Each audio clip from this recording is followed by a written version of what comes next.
Okay. One Piece chapter 994. I gotta say, man, this was a damn good chapter, and I love the way that it opens up where you have Kaidou and he's kind of just dominating over everybody, and you have this moment to where Kinemon is looking over Kiku, and Kiku is basically being asked, can you stand up? And Kaidou gives this really awesome speech where he says, this is that sense of determination. This is what he loves about the samurai. And he says that Roger and Whitebeard, they did it correct. They went out the right way. They embraced death in battle. And you see this sick, twisted fascination that Kaidou has about people dying and becoming complete, because in a way, it's like Kaidou saying that's them embracing their true nature. And what I like about this is that Kinemon and them, they're holding out. Like by now, they should have fallen in battle, but they are holding out and they're doing a damn good job as they're doing so.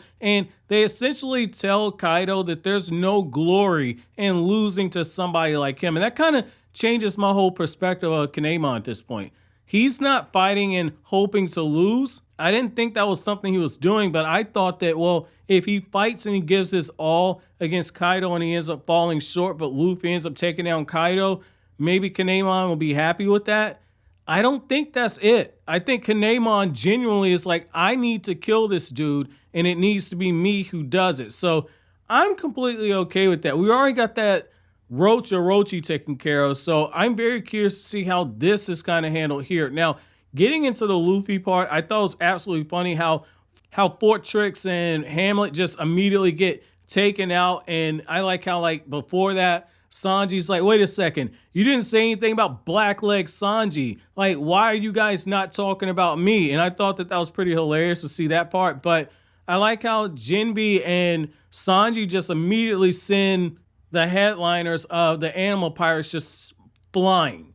And it's letting you know, like, Oda's like, okay, we get into the real nitty gritty at this point. And when it transitions over to all the Oni being created, and you just see how Chopper, as they're doing all the fighting, you have Chopper, you have Brook, you have Zoro, you got Nico Robin there being useful for a change. What you end up seeing is the fact that I know somebody's like, man, why you got those shaded Nico Robin? But the fact is that as they're going through the battle and they're fighting, Chopper is saying it's really hard, if not impossible, for him to try and come up with a treatment plan because he's fighting. But because Queen should have the antibodies, they just got to get hold of Queen. And I thought at first he was talking about getting hold of Queen's body and making the antibodies from his actual body, because it would make sense that he himself would be immune to it. Well, the truth is that Apoo actually has the antibodies in his possession. And what I found very funny was the fact that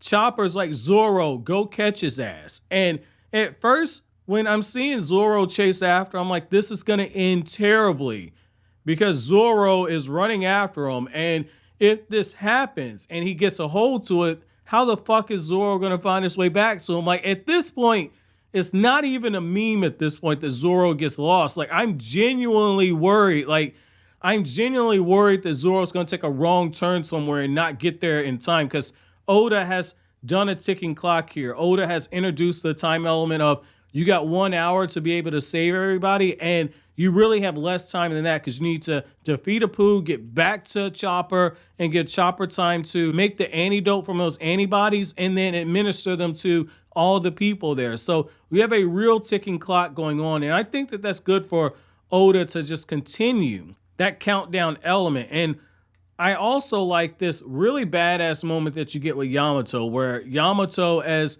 they're inside the dome, Yamato is standing up to Kaido's men, and they're basically telling her, like, hey, you need to put down your arms. You don't need to stand up against us. And Momo's looking up at Yamato, asking, who are you? And you got Kaido's men saying that they just need to kill Momo in order to carry out their mission. But what you end up getting is the fact that Shinobu is begging Yamato to save Momo, even if it means that she has to die. And you get this really beautifully drawn scene where Yamato is telling her, I saw you 20 years ago at Odin's execution. I wasn't able to do anything back then, But your words when you spoke up for Odin, it brought tears to my eyes. The life of Odin, it brought tears to my eyes. And what I like about that is that this parallels how Oda opened up the chapter where Oda had Kaidou saying, essentially how a person dies is what defines their life. And in the case of Odin, Odin's death inspired Yamato, and that's what's leaving behind his legacy. His legacy isn't just being carried on by Kinemon and the rest of his vassals, but instead, it's also being carried on, ironically, by the child of his enemy. And so when you see Yamato just stand up and tank the attack that gets fired, you get this beautiful shot where she says that, I ran to Kuri to save your life. But I'm sorry, all I could do was watch as Kaidou dangled you over that edge. She said, back then I didn't have the strength. And you see her fighting back now.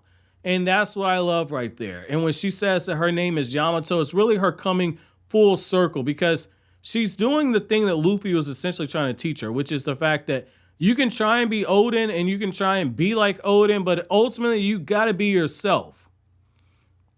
And until you embrace being yourself, you're not going to discover who you truly are. And I think that that goes back to, again, the beginning where Oda is essentially saying how the person dies is how they find their true sense of self.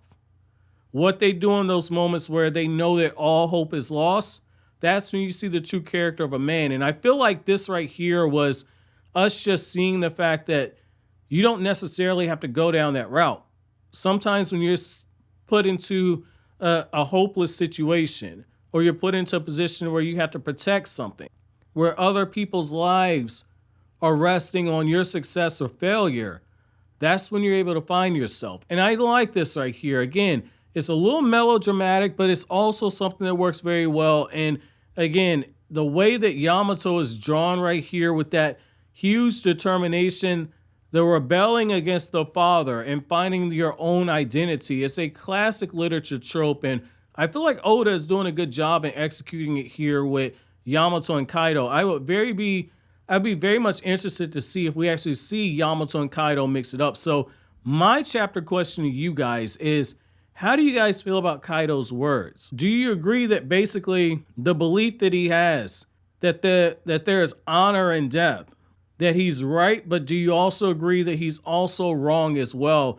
That true honor in the way that a person lives is more valuable than how a person dies.